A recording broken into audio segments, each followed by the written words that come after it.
بسم الله الرحمن الرحیم. السلام علیکم ګران کتونکو. نوید بهزاد تاسو سره مخاطب یم. قدرمنو هیله لرم چې روغ جوړ او خوشاله به ژوند به مو ښه تیریږي. ګرانو کتونکو، زمونږه د مردان باډي بلډینګ چیمپئن سوپر مستر مردان محمد عاقب او د هغه ورور پرون په یو روډ اکسیډنټ کې زخمیان شوي دي او دا وخت هسپتال کې اډمټ دي، د هغې علاج جاری دی.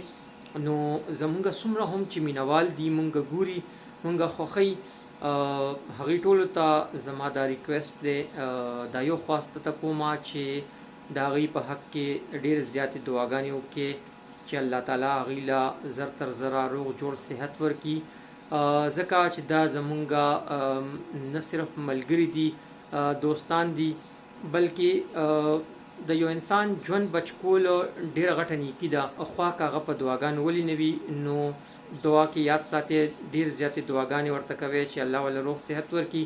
دا هېڅ پته نه لګي چې الله تعالی ته څوک محبوب دي، د چا دعا د هغوی په حق کې قبلوي. عاقب او صدام چې کوم دي دا د مردان د ټاپ باډي بلډرز دي او تیر کال یې د سوپر مستر مردان ټایټل هم په خپل نوم باندې کړی و.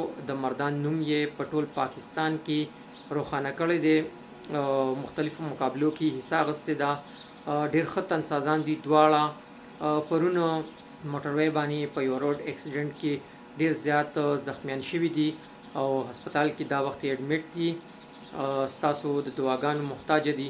نو زمونږ چې څومره مینوال دا وخت مونږ ګوري هغې ټولو ته زما دا یو اپیل دی چې د هغې دپاره ډېر زیاتې دعاګانې وکړي چې الله تعالی وله روغ جوړ صحت ورکړي.